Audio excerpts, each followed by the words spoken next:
Morning. हम जो है अपने फोर्थ पेपर पाठ्यक्रम के परिभाषा और पाठ्य वस्तु पर विमर्श, जो अपना कंपलसरी का फोर्थ पेपर है, उसकी फर्स्ट यूनिट में भाषा का अर्थ, परिभाषा, प्रकार का हमने पहले अध्ययन किया था। आज हम भाषा और समाज में क्या संबंध है, ये दोनों आपस में कैसे जुड़े हुए हैं, इसका अध्ययन करेंगे। भाषा विचारों की अभिव्यक्ति का प्रमुख साधन माना गया है, जिससे व्यक्ति अपने विचारों की अभिव्यक्ति करता है। और वो विचारों की अभिव्यक्ति किसके साथ करता है? व्यक्ति के साथ। और व्यक्तियों के समूह से किसका निर्माण होता है? समाज का। क्योंकि जो विचारों की अभिव्यक्ति हम कर रहे हैं वो हम किसके बीच में कर रहे हैं, कहाँ कर रहे हैं? क्योंकि मनुष्य एक सामाजिक प्राणी है, तो वो समाज में रह के ही अपने विचारों का आदान प्रदान एक व्यक्ति से दूसरे व्यक्ति तक करता है और दूसरे से ग्रहण करता है। बिना समाज के जो है मनुष्य जीवन की कल्पना नहीं कर सकता। तो समाज में वो किसके द्वारा एक व्यक्ति से दूसरे व्यक्ति से जुड़ता है? भाषा ही एक ऐसा माध्यम है जो एक व्यक्ति से दूसरे व्यक्ति को जोड़ती है। यदि भाषा नहीं होती, पशु पक्षियों में कोई भाषा नहीं होती है, तो उनका कोई समाज भी नहीं होता है और ना ही वो एक दूसरे से जुड़े हुए होते हैं। उनकी भावनाएं, फीलिंग भी एक दूसरे से कोई जुड़ी हुई नहीं होती है। समाज जो होता है मनुष्य को एक पहचान देता है, एक जीने की राह दिखाता है। बिना समाज के हम जो है अपनी कल्पना नहीं कर सकते, एक सही जीवन की कल्पना नहीं कर सकते। तो समाज और भाषा दोनों जो है एक दूसरे से बहुत घनिष्ठ रूप से जुड़े हुए हैं।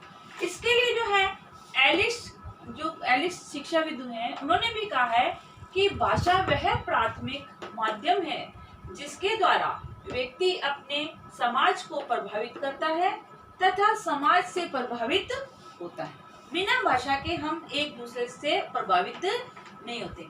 किसी व्यक्ति के बारे में हमको जानकारी, उसको देखकर हमको उसके व्यक्तित्व के बारे में या उसके बारे में जानकारी नहीं मिलती। जब हम उससे विचारों का आदान प्रदान करते हैं या हम उससे वार्तालाप करते हैं तो हमारे मस्तिष्क में एक छवि उत्पन्न हो जाती है कि फला व्यक्ति किस तरह का है, वो जो है विद्वान है या वो कम ज्ञान रखता है, इसके बारे में उसको जानकारी है बाद में होती है।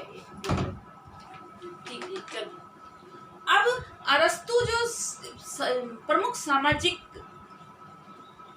जो समाज शास्त्र में उन्होंने जो कहा है कि मनुष्य सामाजिक प्राणी है।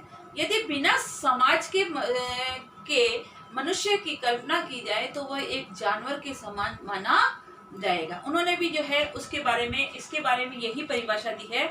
मनुष्य एक सामाजिक प्राणी है। जो व्यक्ति समाज में नहीं रह सकता वह जानवर है या देवता है। या तो वो जानवर के समान है या देवता है। ये दो ही व्यक्ति ऐसे हैं, दो ही प्राणी ऐसे हैं जो समाज में नहीं रहते, परंतु मनुष्य तो समाज में रहता है। तो दोनों में घनिष्ठ, समाज और भाषा में घनिष्ठ संबंध कैसे है? क्योंकि व्यक्ति जो समाज में रहकर ही भाषा के माध्यम से अपने विचारों की अभिव्यक्ति करता है और जो समाज है उसके विचारों को वो स्वीकार करता है, उसमें सुधार करता है, उसमें परिमार्जन करता है। कैसा उसको जीवन जीना है, कैसा उसको व्यवहार करना है, इसके लायक जो है समाज ही बनाता है और भाषा के माध्यम से। ठीक है।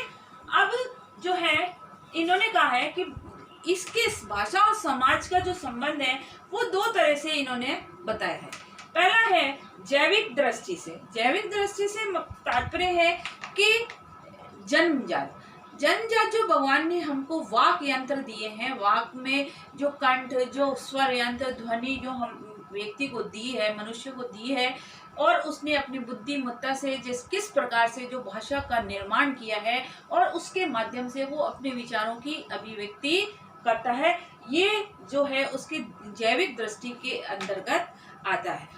भाषा के विकास में जो है वाक यंत्र की प्रमुख भूमिका होती है। ये पैदाइशी है, ये व्यक्ति को जन्मजात मिलती है।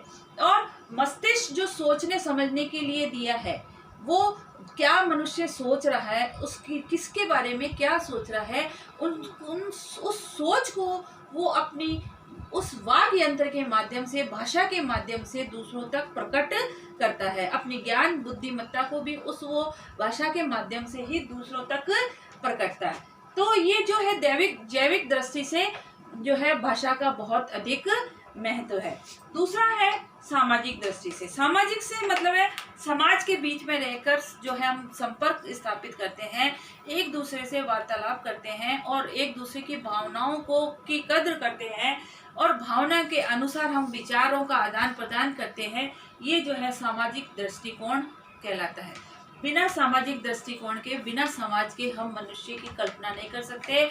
एक समाज ही व्यक्ति को एक पहचान देता है, देश में एक सुनागरिक बनने के योग्य बनाने का काम भी जो है समाज ही करता है। और समाज में हम जो है अपनी प्रभुत्ता, अपनी ज्ञान की बुद्धिमत्ता जो है हम भाषा के माध्यम से ही प्रकट करते हैं।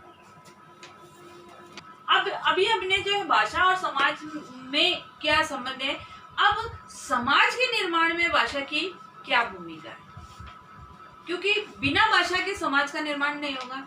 भाषा के माध्यम से व्यक्ति एक दूसरे से जुड़ता है, एक दूसरे से अपने विचारों का आदान प्रदान करता है, एक दूसरे को जानता है, एक दूसरे की भावनाओं की कदर करता है, तो वो समूह में बंधता चला जाता है। ठीक है, तो समूह में बंध कर जब हम समाज समूहों का बहुत सारे व्यक्तियों का समूह होता है, तो समूह में बंध कर हम जो है एक दूसरे का ध्यान रखते हैं, भावनाओं को जानते हैं, प्यार से रहते हैं, सौहार्द से रहते हैं, तो वही जो नियम समाज निर्माण में भूमिका करते हैं। तो एक समाज के निर्माण में भाषा की अहम भूमिका होती है, क्योंकि भाषा यदि नहीं होती तो समाज भी नहीं होता।